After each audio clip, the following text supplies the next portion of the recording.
So, ganito lang gagawin nyo sa tipid na luto na wala, hindi na kailangan ng baboy, mga sahog. Ito lang ang simpleng gulay, mga kamix. Pero look at this.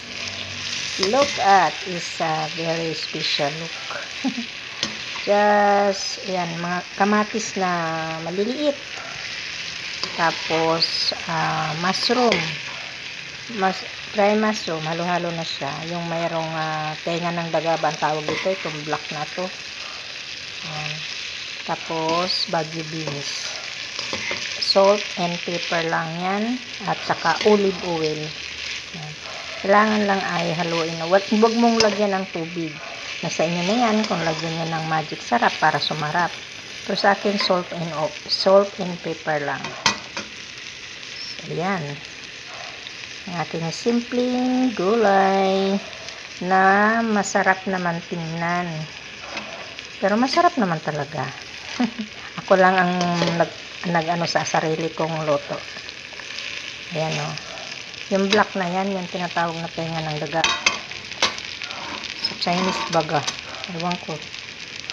At ito naman yung aking fried chicken wings. Ayan. Tinimplahan ko to ng butter na may flour na konti binasa, salt and pepper. Tapos hindi marinate ko yung chicken bago nilagyan ko siya ng breading. Ayan, dyan ko sa sinausaw para magiging crunchy siya.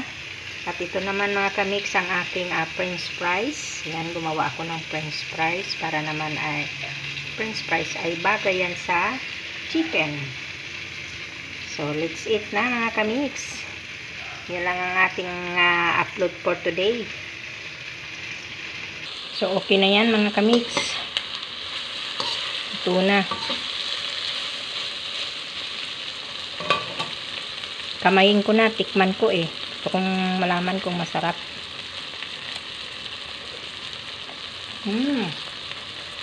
Okay.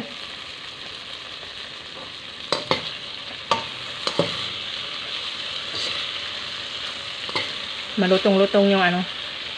Masarap kasi pag malutong yung bagu beans. Huwag yung masyadong lutuin kasi hindi na masarap pagka sobrang luto. Yan, papatayin na natin mga kamix.